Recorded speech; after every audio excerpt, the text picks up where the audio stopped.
Sunwolves for 2019. It is that time of year again to look back at the season that was, see how they went.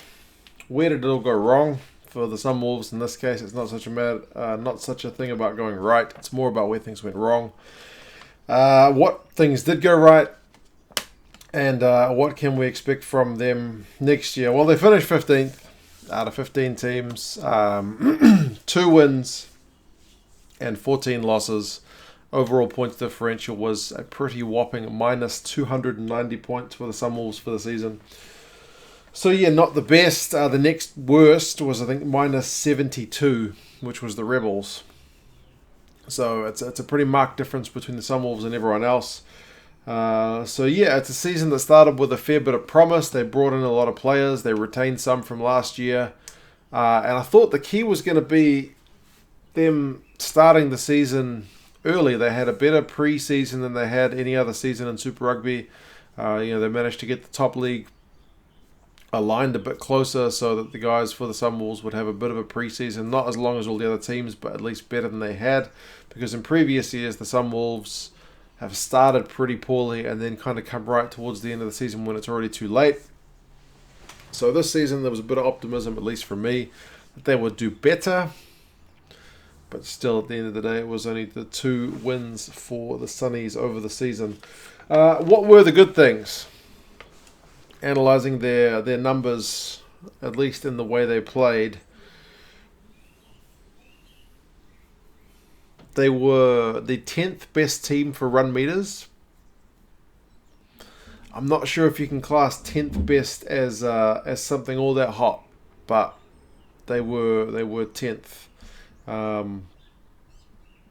Tackle busts, they were 9th. Got to stop rubbing my shoe against the cabinet, otherwise it's going to make noises. 9th for tackle busts. So they weren't 14th and 15th for those attacking stats, which I guess is kind of nice, especially seeing as they didn't get as much possession as perhaps other teams did. Interestingly, for the average number of opponents line out that were stolen, the Sunwolves were first, which is quite incredible because their line out does get criticised a lot for being pretty poor. So yeah, that was a bit of a bonus. Goal kicking was at 89%, much of that down to Hayden Parker, top in the competition. So no team was kicking with a higher accuracy than the Sunwolves. Offloads, they were 5th, so that's relatively attractive rugby with a decent amount of run meters, tackle busts and offloads. In terms of individual players, Gerhard van den Heever was 8th overall for total run meters gained, so that's pretty impressive for a team that finished where they did. Samisi Masarewa was 4th overall on tries, which I think is equally impressive, perhaps even more so, for a team that was the lowest average point scoring team. They still had the 4th best try scorer, so it wasn't all doom and gloom, and he was averaging 89 run meters a game, which is pretty good. However, negative stats for the Sunnies are pretty bad. Average points per game, they're 15th. Average tries per game, they're 14th equal, so dead last equal. For being able to go 7+ phases or more in a game, they're 14th. Their scrum was 13th out of 15. Their line-out percentage on their own ball was 14th. Penalties conceded, they are 1st. Partly, I think that has to do with the fact that the refs are more likely to award penalties against the Sunwolves, but also other factors. Tackling, they were actually 7th, and they made 128 tackles a game. But for missed tackles, they are 1st with an average of 26.8, so pretty much 27 tackles missed a game. Run meters conceded and line breaks conceded, they are 1st. Often those two stats go hand in hand. Yellow cards, they are 1st. And penalties won, they are 13th. So they are at the wrong end of the stick for a lot of these stats. So yeah. When you look at the actual results, it's not all that bad reading at the start of the season. Sure, you take the first game and you kind of give them a mulligan for that one because they lost the opener against the Sharks 45 points to 10 in Singapore. Ignore that one. They lose by 1 point to the Waratahs in Japan, 31-30. They could have won that game if they'd got a droppy at the end, but I think wasn't Beale. It was Carmichael Hunt, I think, charged it down, or at least interfered with Parker enough to put him off his kick. Next game, after a 1 point loss, they beat the Chiefs down in Hamilton 30 points to 15, which is a massive result. Chiefs had a terrible start to the season, but at that point, the Sunwolves are one bad loss, one good win, and a very close loss. They then lose to the Blues 28 points to 20 in Auckland here. 8 point losses, again, not too bad. Plenty of teams lose by 8 points, not quite enough for a bonus point. And they lost to the Reds in Japan, 31 points to 34, so 34-31. I guess that would have been one they were targeting to win. So at that point, the losses are adding up. They've only had 1 win in 5 games. But they've had 2 bonus point losses, one by 8 points, which is close, and then one hiding. So at the early part of the season, it's not looking all doom and gloom. They then lose to the Lions in Singapore. They didn't seem to do that well in Singapore this year. And that was the first game after we heard they were going to get cut from Super Rugby. They lost 37 points to 24, which is a relatively decent win for the Lions.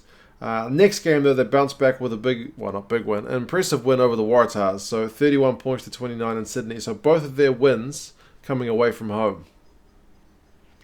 That's kind of the first stint of the season. So if you take out that first result, it doesn't actually look that bad. It's only the 2 wins from 6 games, but 2 of them are bonus point losses. One of them's quite close, and one of them's 37-14. It's not huge, but it's not great.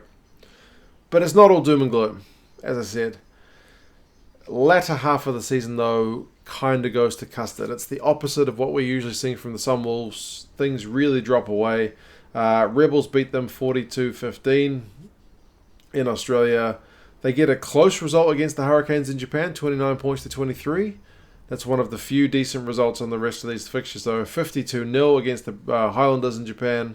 The Japanese fans, man, they turned out. If there's one good thing I should have mentioned is the crowds at Chichimunobia were also always really good. Really good crowds. Not so much in Singapore, but they've got that going for them. Despite the fact they're a losing team, they still get great turnouts. All the other teams, a lot of us should be kind of ashamed about how many fans get out there because it's pretty bad. They have a close loss to the Reds in Brisbane, 36-32, and then the rest of the season kind of goes down the sink. 33-0 against the Brumbies in Canberra, 52-7 against the Rebels in Japan, 42-19 against the Brumbies in Japan, 31-18 against the Stormers in Cape Town, and 52-10 against the Jaguares in Buenos Aires. So a few big losses there, especially to teams that didn't even make the playoffs, so that is disappointing. So kind of a season of 2 halves. A number of decent results, but far too many bad ones over the course of the season. They also get talked a lot about this season, especially with a lot of those Japanese players being kind of kept in cotton wool for the World Cup, is the number of foreign players that are playing in that team.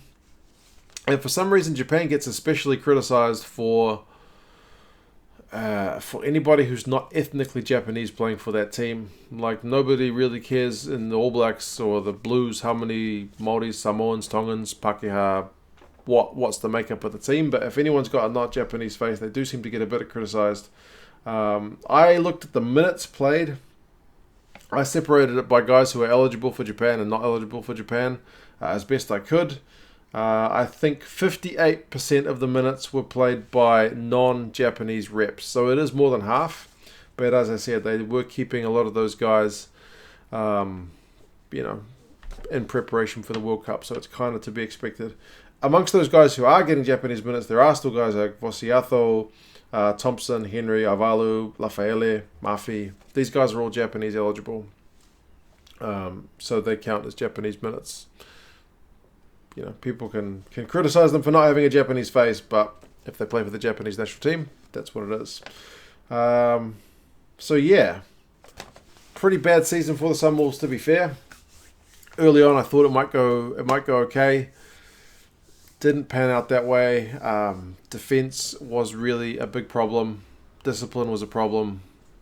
A combination of things. The crowd was good. They still play attacking rugby. They're still that great underdog team to try and support. They do have one more year. And I'm not sure how much that news that they were going to be cut affected the guys, because, as I said, they lost the game immediately after that and then won.